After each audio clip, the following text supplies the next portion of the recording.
All right, so today we're really diving deep into this whole Industry 4.0 thing. Specifically, we're looking at Indonesia and why their automotive and textile industries are kind of hitting a roadblock. Uh, Despite having government support and all, it's one of those things that makes you scratch your head, right? You'd think with all the promise of customized products, faster production, new markets opening up, you'd think everyone would be all over it. yeah, it's a really interesting situation, isn't it? I mean, you've got President Jokowi himself launching this big Making Indonesia 4.0 initiative. They're really trying to put themselves on the map as a major Industry 4.0 player, Yeah. you know? But then you start to dig a little deeper and you see all these hurdles popping up. And the thing is, they're not always where you'd expect them to be. Exactly. You're talking about a country with a young population, pretty digitally savvy, and a government that's pushing for progress. Plus, we've got this 2022 Research Journal article that gets into the weeds of it all. They focus on both the automotive and textile industries in Indonesia. But here's the thing. This isn't just about Indonesia trying to catch up. Even Germany, where this whole Industry 4.0 thing started, they had their own set of challenges to overcome. Oh, absolutely. And what's interesting here is that this research doesn't just point at the usual suspects, like outdated technology or infrastructure problems. It uncovers something a lot more fundamental. Remember that framework developed by Jan Stentoft and that team back in 2019? Yeah, vaguely. Well, they identified three major roadblocks: Industry 4.0 standards, company management, and, very importantly, workforce readiness. And surprisingly, the biggest hurdle isn't about not having the latest tech. Okay, now you've got my attention. So if it's not about robots not being shiny enough, what's tripping them up? Well, the study uses a very specific phrase, actually: misunderstanding of Industry 4.0. You see, a lot of companies, even at the management level, they equate simple automation with achieving Industry 4.0. So they're mistaking what? Digitization for full-blown digital transformation? That's surprising, to say the least. Is this about companies just wanting to check a box, or is there something more going on? It's more than that. This misunderstanding, it comes from several things. There's been a real rush to implement Industry 4.0, and that's led to this shortcut kind of thinking.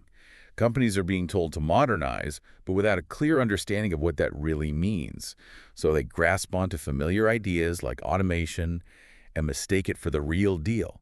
And get this, the study found this confusion isn't just at the company level, it's also present within some government agencies. Wow, really? So you're saying even the people pushing for this might not fully get it? That sounds like a recipe for misaligned goals and wasted resources. Exactly. It's like everyone trying to build this complex machine, but they're all working from different instruction manuals. Yeah. Without that shared understanding, those clear definitions and benchmarks, you end up with initiatives that completely miss the mark. Imagine the frustration, the wasted effort, and the disillusionment that comes with that. It's almost like they're trying to build a house on a foundation that's, well, not really a foundation. You need that shared understanding, those standards, to make Industry 4.0 really work.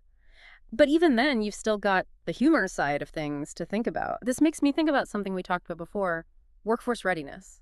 It's one thing to have the technology, sure, but are people actually equipped to use it? And I don't just mean knowing how to turn the machines on and off. Yeah, exactly. And this is where things get really interesting, especially when you look at the specifics of Indonesia's workforce. This study, it doesn't beat around the bush. It points to what it calls low-quality human resources as a major barrier. But before we jump to conclusions, we really need to understand the context here. It's not just about a lack of technical skills. It's about a gap in the education system itself. You mean a gap between what they're teaching and what industries actually need to thrive in an Industry 4.0 world? Exactly. Imagine a curriculum that's still stuck on memorization, traditional manufacturing, that kind of thing. And then on top of that, you pile on these rapid technological changes. What do you get? Graduates who might not have the critical thinking skills, the problem-solving abilities, or even the basic digital know-how to adapt to a smart factory environment. It's like giving someone the keys to a self-driving car when they've only ever driven a stick shift, just a complete disconnect. That is a perfect analogy. And this disconnect, it creates fear, uncertainty. Workers start to worry about being replaced by robots, feeling like their skills aren't good enough. And that can lead to resistance to change, even if those changes are meant to improve things in the long run. And didn't the study also find that a lack of good training programs just makes this whole thing worse? Absolutely. It's like a vicious cycle. You know, Yeah. companies don't want to invest in training because they aren't sure their workforce can actually adapt. But without those chances to learn new skills, the workforce remains unprepared, and then that just feeds back into that initial hesitation. It's a classic chicken and egg situation. So how do you even break free from that? Yeah. The study looked at both the automotive and textile industries in Indonesia. Did they find any differences in how these challenges were showing up? They did. And this is where those industry-specific details become so important. So on the automotive side, you've got an industry that's already part of these global supply chains. They get the whole mass customization thing. They see how Industry 4.0 can give them an edge. And they're probably feeling the heat from their international partners who are already ahead in this whole Industry 4.0 game. Right. But even with all that, the study finds this underlying fear, the possibility of social unrest. Because if you automate jobs, what happens to those workers? That's a legitimate concern, especially in a place where the social safety net might not be as strong as in other parts of the world. Exactly. And this is where the government's role becomes even more crucial. It's about finding a balance. How do you push for technological progress while still making sure things are fair for everyone? How do you ensure that everyone benefits from Industry 4.0, not just a select few? It's a tough balancing act, that's for sure. Now, switching gears to the textile industry, I imagine things look a little different there, right? You're right. The textile industry in Indonesia, it's grappling with this sunset industry label. They're facing intense competition from cheaper imports. And for a lot of these companies, especially the smaller ones, survival mode kicks in. That becomes the priority. Which doesn't leave a lot of room, both financially and mentally, to invest in upgrades that might seem risky or even unnecessary. Precisely. And unlike the automotive industry, which is more connected to global networks, textile companies, especially the ones operating just within Indonesia, they might not have access to the same resources and information. So it's a double whammy. They're just trying to keep their heads above water, but at the same time, they're being told to embrace this big, potentially expensive technological shift. Exactly. And this highlights why it's so important to really understand the specific challenges of each industry. A one-size-fits-all approach just won't work. It's like we've uncovered this whole web of challenges, and they all kind of feed into each other. This gap between what people think Industry 4.0 is and what it actually is. Then you've got the skills gap, and on top of that, this resistance to change. And it's understandable, right? Some of it comes from real concerns and some from just not having enough support. It's a bit daunting when you lay it all out like that. But I know the study did offer some potential solutions, some ways to move forward. Where do we even start with untangling all of this? Yeah, it's definitely not a quick fix, that's for sure. But the study does give us some directions. One of the big takeaways is the need for everyone to work together more, breaking down those walls that tend to exist between universities, the government, and actual businesses. So no more working in silos. They need to be on the same page about what Industry 4.0 means for Indonesia, sharing what they know, and working towards the same goal. Exactly. It's about creating a good flow of knowledge and resources. Imagine universities actually tailoring what they teach to what Industry 4.0 needs, using real-life examples and building those critical thinking skills we were talking about.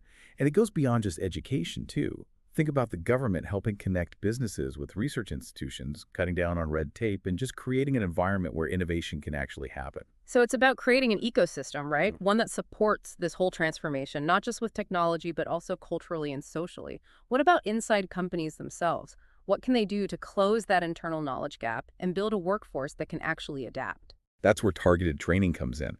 But it can't be just about teaching someone how to use a specific machine. It needs to be about creating this environment where learning is continuous. Think workshops that break down these complicated Industry 4.0 concepts, mentoring programs that pair up seasoned employees with newer ones, even internal competitions that encourage creative problem solving and being comfortable with technology. It's about giving workers at all levels the tools and confidence to be a part of the shift, not just watching it happen around them. But that requires time, investment, and a willingness to embrace change. And as we've been talking about, that's not always easy. Absolutely.